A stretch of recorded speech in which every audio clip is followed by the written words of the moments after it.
नमस्कार, आदाब, सत श्री अकाल, राम राम, जय हिंद। मेरा नाम है J for Jagmohan, P for Pathak यानी जगमोहन पाठक।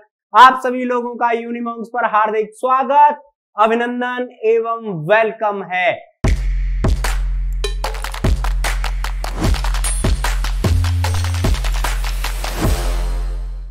दोस्तों, आज मैं आपको वो सफलता का सूत्र बताने आया हूं कि किस तरीके से आप सीयूईटी क्रैक कर सकते हो जो 2024 आपको देना है, वो भी किस तरीके से। तो बात सुन लीजिए कि 200/200 हर एक सब्जेक्ट के साथ, या फिर मैं ये कहूं कि अगर आपको भाषा का पेपर देना है तो भी आप फुल ऑफ फुल मार्क्स ला सकते हो। अगर आपको डोमेन का भी पेपर देना है तो आप फुल और फुल मार्क्स ला सकते हो। हर एक मार्क्स बहुत इंपॉर्टेंट है, हर एक क्वेश्चन बहुत महत्वपूर्ण है। तो भाई दबा के शेयर कर दीजिएगा। ऐसी वीडियो आपको पूरे YouTube पर कहीं भी नहीं मिलने वाली है। सिर्फ 5 से 10 मिनट का खेल है और सीयूईटी 2024 आप भी क्रैक कर सकते हो। आप भी अपने मम्मी के पापा के सपनों को साकार कर सकते हो। आप भी भारत की जानी मानी यूनिवर्सिटीज में पढ़ सकते हो, या फिर आपके पास अब भी पढ़ने का मौका है। जी हां दोस्तों, अगर आप भी हो 12th क्लास में, अगर आपको भी देना है सीयूईटी 2024, तो कहीं मत जाइएगा, यहीं रुकिएगा। बात करते हैं इसी टॉपिक के साथ, लेकिन वीडियो को आपको अपने दोस्तों में, रिश्तेदारों में, जो भी आपके साथ 12th क्लास में पढ़ता है उसके साथ शेयर जरूर करना, ठीक है भाई। हर सवाल का क्या मिलेगा, यहां आपको मिलेगा परफेक्ट जवाब। तो सबसे पहली बात कर लेते हैं कि सर जी सीयूईटी है क्या। तो बेटा कॉमन यूनिवर्सिटी एंट्रेंस टेस्ट इसका नाम है, यानी सभी यूनिवर्सिटीज के लिए आपको एक पेपर देना होगा। बात समझ में आई? यहां तक कोई दिक्कत आपको नहीं होगी। अब आपके सवाल क्या क्या हैं, जैसे कि सर जी मेरे पास 12th क्लास में, भाई मेरे पास 12th क्लास में सर जी क्या है, भाई मैंने ले रखी है ह्यूमैनिटीज सब्जेक्ट। बात समझ में आई? तो कौन कौन सी सब्जेक्ट होंगी आप पे, जैसे कि अगर मैं बताऊं भाई, अगर आपके पास है हिस्ट्री, अगर आपके पास है जियोग्राफी, अगर आपके पास है इको, अगर आपके पास है क्या भाई सोशियोलॉजी, ठीक है, ये आपके पास लगभग 8 से 9 सब्जेक्ट होती हैं, या फिर 11 भी सब्जेक्ट होती हैं कहीं कहीं पर। किसकी? तो ह्यूमैनिटीज की। अगर अब आपको क्या करना है, आपको करना है सर जी मुझे जैसे ज्योग्राफी ऑनर्स से क्या करना है, मुझे बीए करनी है। बात समझ में आई? क्या करनी है आपको? बीए करनी है। अब डिपेंड ये करता है कि आप अपने घर के नजदीक से पढ़ना चाहते हैं, या फिर दिल्ली आकर पढ़ना चाहते हैं, या फिर बनारस जाकर पढ़ना चाहते हैं, या फिर कहीं और किसी स्टेट में जाकर पढ़ना चाहते हैं। ये डिपेंड करता है आप लोगों पर। बात समझ में आई? यहां तक कोई दिक्कत नहीं हुई होगी यहां तक, ठीक है भाई। अब आगे अगर मैं बात करूं इसी में, तो क्या है बेटा, जैसे कि आपको भाई क्या है, आपको करना है जेएनयू से बीए ऑनर्स। किस में बेटा? तो लैंग्वेज में। किस में? तो लैंग्वेज में। तो आपके लिए हालांकि कराता डीयू भी है क्या, यहां पर मैं सभी की बात करूंगा धीरे धीरे, लेकिन बेटा वीडियो को दबा के शेयर कर देना, क्योंकि एक वीडियो आपके सभी सवालों का जवाब देने के लिए भरपूर मात्रा में मैंने ये इसको बना रहा हूं कि एक भी आपका जो क्वेश्चन है वो छूटने ना पाए। फिर भी अगर आपको कोई भी डाउट रह जाए तो कमेंट सेक्शन में आइएगा और बेझिझक अपना क्वेश्चन वहां लिखिएगा, उसका आंसर करने की पूरी कोशिश मैं करूंगा। देखिएगा, अगर आपको बीए करनी है कहां से, भाई जेएनयू से करना है। किस में? तो लैंग्वेज में। बस सिर्फ याद रखिएगा, जो जेएनयू है, जेएनयू की फुल फॉर्म है हमारे प्रथम प्रधानमंत्री माननीय श्री जवाहरलाल नेहरू यूनिवर्सिटी, ठीक है। तो उनके नाम पर इस यूनिवर्सिटी का भाई नाम रखा गया है। आगे बात करते हैं, अगर आपको डीयू से क्या करना है बेटा, अगर आपको DU से BA करना है, अगर आपको DU से BSc करना है, अगर आपको DU से BCom करना है, बात समझ में आ रही है? तो ये सारे के सारे, और BA किससे करनी है? हिस्ट्री ऑनर्स से करना है बेटा, ज्योग्राफी ऑनर्स से करना है, इको ऑनर्स से करना है। तो आप इनके एलुमनाई भी देख सकते हैं कि जैसे शाहरुख खान, अमिताभ बच्चन और निर्मला सीतारमण, ये सब JNU और DU से ही पढ़े हुए लोग हैं। तो कल को आप, अगर आपको मान लीजिए कि आपको पॉलिटी से करनी है ना, अगर आपको, आपके माइंड में ये है कि मुझे राजनेता बनना है, तो आप यहां पर DU से क्या बेटा, पॉलिटिकल ऑनर्स से BA कर सकते हो। बात समझ में आई? कोई दिक्कत नहीं, कोई परेशानी नहीं, किसी भी तरह की कोई दिक्कत तो नहीं हुई? अब तक एक एक क्वेश्चन आपके क्लियर है क्या? अगर आपको BSc करनी है बेटा किससे, जैसे कि मैं बात करूं फिजिक्स ऑनर्स के बारे में, है फिजिक्स ऑनर्स से, तो बेटा अच्छे अच्छे कॉलेज इसके कितने भाई, DU हैव 70+ कॉलेज, और जिनमें कौन कौन से बेटा 2 कैंपस पढ़ते हैं, वो भी मैं आपको बता ही देता हूं। चलिएगा, देखिए कैंपस कोई भी, जैसे बहुत लोगों की एक आशा होती है कि सर जी नहीं नहीं, हमें तो ना साउथ कैंपस ही मिलना चाहिए था, नॉर्थ कैंपस मिल गया है ना। DU में जैसे बात की जाए भाई किसके बारे में, कि साउथ कैंपस और नॉर्थ कैंपस, ये भी मैं आपका डाउट क्लियर कर देता हूं, है ना। साउथ कैंपस और नॉर्थ कैंपस, बात क्या है बेटा, जो साउथ कैंपस के जितने भी कॉलेज हैं वो कॉलेज रैंकिंग के हिसाब से टॉप पर है। किसके हिसाब से? रैंकिंग के हिसाब से टॉप पर है। जो नॉर्थ के कॉलेज हैं वो रैंकिंग के हिसाब से थोड़े क्या है बेटा, लो कॉलेज है। लो कॉलेज का मतलब ये नहीं है कि कमजोर कॉलेज है, ना ना ना ना ना ना, पढ़ने वाले के लिए कहीं से भी पढ़ाई हो सकती है, जरूरी नहीं है कि ऑक्सफोर्ड यूनिवर्सिटी से ही पढ़ के आए। बात समझ रहे हो मेरी? हाँ, क्योंकि आज बेटा अमेरिका को रन करने वाले 17% भारतीय हैं जो कि भारत के ही कॉलेजों से पढ़कर गए हैं। तो अमेरिका कहता है कि हमारी स्टडी बहुत अच्छी है, अगर उनकी स्टडी बहुत अच्छी होती तो वहां पोस्टों पर हमारे बंदे ना होते। बात समझ रहे हो ना मेरी? इसीलिए ना तो कोई नॉर्थ कैंपस कमजोर है ना साउथ कैंपस ज्यादा अच्छा है, डिपेंड करता है कि आप लोग किस कॉलेज से और कितना अच्छा पढ़ के जा रहे हो। हाँ, ये सही बात है कि साउथ कैंपस की जो बेटा कट ऑफ है, इसके बारे में भी मैं एक वीडियो आपको बना के दूंगा कि अगर साउथ कैंपस की जो कट ऑफ है ये थोड़ी ज्यादा जाती है कंपेयर टू बेटा नॉर्थ कैंपस। बात समझ में आ गई? यहां तक कोई परेशानी नहीं होनी चाहिए। चलिएगा आगे बात करते हैं किसके बारे में भाई, आपकी बनारस हिंदू विश्वविद्यालय के बारे में, है ना। किसके बारे में? तो ये क्या क्या कराता है मैं आपको बता देता हूं भाई। यहां पर BA भी किससे, ऑल सब्जेक्ट ऑनर्स के साथ कर सकते हो आप, यहां पर BSc भी कर सकते हो आप, और यहां पर टेक्निकल बेटा बीटेक भी आप बनारस हिंदू विश्वविद्यालय से कर सकते हो। बेटा क्या होगा, यहां पर आपको भारत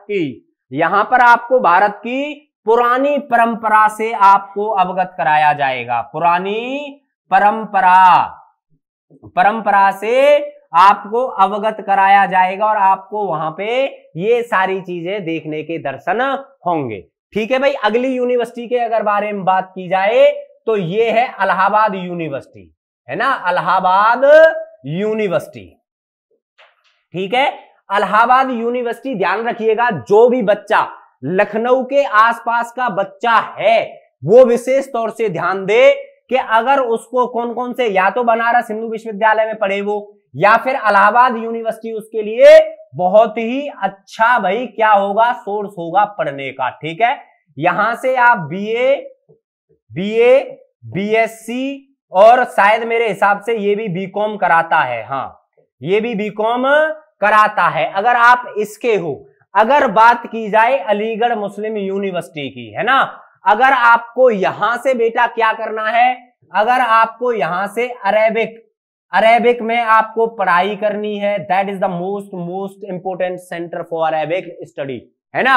याद रखिएगा, मोस्ट इंपोर्टेंट सेंटर है। अगर आपको अरेबिक में पढ़ाई करनी है, अलीगढ़ मुस्लिम यूनिवर्सिटी से, यानी अलीगढ़ मुस्लिम विश्वविद्यालय से। बात समझ में आई? ठीक है।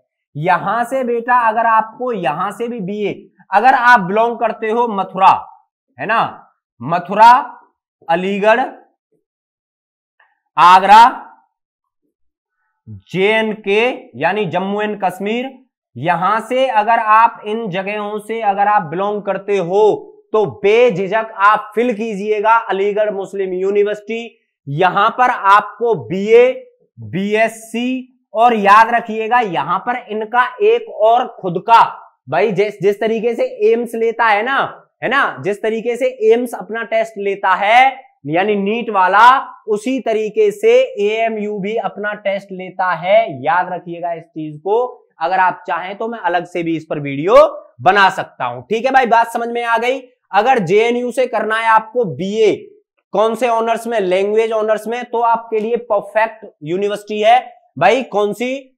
JNU, Jawaharlal Nehru university. DU में अगर आपको साउथ कैंपस या नॉर्थ कैंपस, किसी भी कैंपस में आपको जाना है, अगर आपको अच्छे से पढ़ाई करनी है, तो यहां पर आपको BA ऑनर्स, BSc ऑनर्स और बेटा BCom ऑनर्स। BCom के लिए इसका एक कॉलेज है, शायद मैंने आपको एक आध बार पहले भी बताया है, SRCC, Shri Ramchandra college of commerce. इसकी कट ऑफ सुन ली ना, इसकी कट ऑफ पहले जाती थी 99.99%, है ना। जब से क्या हुआ है, जब से CUET आया है तो आपको अब 800, भाई 800 यानी 800 अपॉन कितने नंबर लाने हैं? कम से कम 720 से लेकर 730 के बीच में आपके कुछ नंबर आने चाहिए, तब आपको जाकर क्या मिलेगा? Shri Ram college of commerce आपको मिल सकता है। ठीक है भाई, यहां तक। अगर BHU की बात की जाए तो बनारस हिंदू विश्वविद्यालय से आप BA, BSc, BTech भी कर सकते हो, है ना। अगर बात की जाए अलीगढ़ मुस्लिम यूनिवर्सिटी AU यानी इलाहाबाद यूनिवर्सिटी के बारे में, तो यहां BA, BSc, BCom कराती है ये AMU। अगर आपको उर्दू में, अरेबिक में पढ़ाई करनी है तो आप AMU जाइए, बेझिझक बहुत अच्छी पढ़ाई होती है। BA भी करनी है, BSc भी करनी है PCM से, ठीक है, PCM या किसी भी ऑनर्स से करनी है। अगर आप बिलोंग करते हो मथुरा वाले क्षेत्र से, अलीगढ़ वाले क्षेत्र से, आगरा वाले क्षेत्र से और जम्मू कश्मीर से, तो आपके पास अलीगढ़ मुस्लिम यूनिवर्सिटी में पढ़ने का बेहतरीन मौका है। ठीक है भाई, आगे अगर मैं बात करूं तो किस तरीके से हम क्या क्या कर सकते हैं। अगर आप 12th क्लास में हैं बेटा, बात समझ में आ रहे हो, तो सबसे पहले जो आपका सेक्शन फर्स्ट ए है या भाग फर्स्ट ए है, उसके दौरान क्या है, उसमें आपको 13 लैंग्वेज आपके पास अपॉर्चुनिटीज के रूप में रखी गई हैं। बात समझ में आई? जिसमें से आपको क्या करना है कि भाई 13 लैंग्वेजेस में से किसी एक लैंग्वेज का क्या देना है बेटा, एक लैंग्वेज का आपको पेपर देना होगा। क्या पेपर देना होगा? जैसे कि कौन कौन सी लैंग्वेज हैं, बात की जाए शॉर्ट फॉर्म में लिख रहा हूं, हिंदी, इंग्लिश, असमी, नेपाली, उर्दू, अरेबिक, ठीक है, यानी 13, टोटल 13 लैंग्वेजेस हैं। अगर आपको हिंदी में देना है, इंग्लिश में देना है, उर्दू में देना है, नेपाली में देना है, असमी में देना है और भाई अरेबिक में देना है, 13 लैंग्वेजेस हैं पूर्ण रूप से। और कई सारी वीडियोस मैंने बनाई हुई हैं पहले भी, वो आप चेक कर सकते हो कि कौन कौन सी हैं। ठीक है, अगर बात की जाए भाग 1 के बी के बारे में, तो इसमें बेटा आपको 20 भाषाएं दी गई हैं। कितनी? तो 20 भाषाएं दी गई हैं। ये कौन कौन सी भाषाएं हैं? ये सारी की सारी विदेशी भाषाएं हैं। कौन सी? विदेशी भाषाएं हैं, 20 की 20। ठीक है, बात समझ में आई? अगर आपको जापानी सीखनी है, जापानी सीखनी है, अगर आपको रसियन सीखनी है, अगर आपको चाइनीज सीखनी है, अगर आपको कौन सी फ्रेंच सीखनी है, ठीक है, तो बेझिझक तरीके से आप इन लैंग्वेजेस में से भी कोई भी लैंग्वेज ले सकते हो। और कौन से कॉलेज में, कौन से यूनिवर्सिटी में जा सकते हो? जिसका नाम है जवाहरलाल नेहरू यूनिवर्सिटी। सेकंड क्या है? DU यानी दिल्ली यूनिवर्सिटी। ठीक है, अब आगे बात करते हैं दूसरा सेक्शन क्या है। दूसरा सेक्शन है डोमेन। डोमेन का मतलब होता है जो 12th क्लास में आपके पास सब्जेक्ट रही हो। कोई इसमें दिक्कत तो नहीं है ना कहीं डोमेन क्या होता है, ये क्या होता है? डोमेन का मतलब होता है आपके पास 12th क्लास में कौन कौन सी सब्जेक्ट थी। ठीक है, 2022 में एक एक चीज क्लियर कर रहा हूं कि 2022 में इसकी लिमिट थी कि 3 से 5 ले सकते हो। 2023 में इसकी लिमिट 7 से 10 हो गई। इसमें ध्यान रखना फी बढ़ जाती है, जैसे जैसे आप भाई काम ये सब्जेक्ट बढ़ाओगे, डोमेन बढ़ाओगे, इसकी फी भी बढ़ जाएगी, है ना।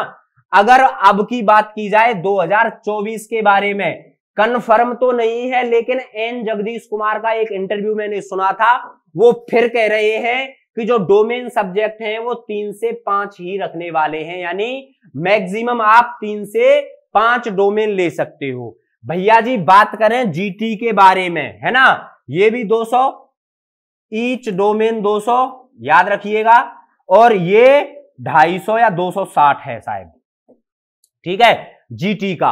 अब इस जीटी में आता क्या क्या है, पहले थोड़ा सा ये समझ लेते हैं। आपने 8th क्लास वाली मैथ पढ़ी होगी, हैं, 8th क्लास वाली मैथ पढ़ी होगी, मैथ छोटी वाली, जिसे हम अपने भाषा में हिंदी में कहते थे अंक गणित, यानी अर्थमेटिक, है ना, वो वाली गणित।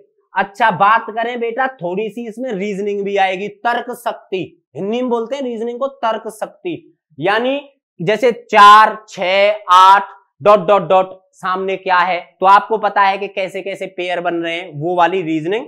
मतलब मैंने आपको सिर्फ एक क्वेश्चन बताया है, जरूरी नहीं है कि इतना ही आएगा, पढ़ना है आपको कम से कम, इसमें 10 से 12 चैप्टर हैं, ठीक है। अब आपको जीएस में कैसे कैसे क्वेश्चन, कौन सी चीज बड़ी है, छोटी है, कहां पाई जाती है, विश्व में कौन नंबर 1 है, नंबर 2 है, वगैरह वगैरह, ऐसे क्वेश्चन देखने को मिलेंगे। अगर बात की जाए जीके के, तो फैक्ट रट लेना, मैं तुम्हें लिख कर दे रहा हूं कि जितने ज्यादा आप फैक्ट याद करोगे उतना अच्छा आपका पेपर यहां पर निकलने वाला है। तो आशा करता हूं कि इन चीजों को समझाने में आपको कोई परेशानी नहीं हुई होगी। अगर आप मेरे साथ साथ समझ रहे होंगे तो अब आपको ये क्या लिख रहा है अब समझ में नहीं आ रहा होगा, लेकिन पहले समझ में आया होगा कि मैंने क्या क्या यहां पर लिखा है। हमने शुरुआत की थी कि सीयूईटी क्रैक कैसे करें 2024 वाला, आपका एक एक सवाल का मैंने जवाब दिया है, वो भी कैसा, तो परफेक्ट जवाब। तो पापा की परी और मम्मी के मगरमच्छों, एक एक बच्चे तक दबा के ये वीडियो शेयर हो जानी चाहिए। कल मिलता हूं इसी टाइम पर, तब तक के लिए नमस्कार, जय हिंद।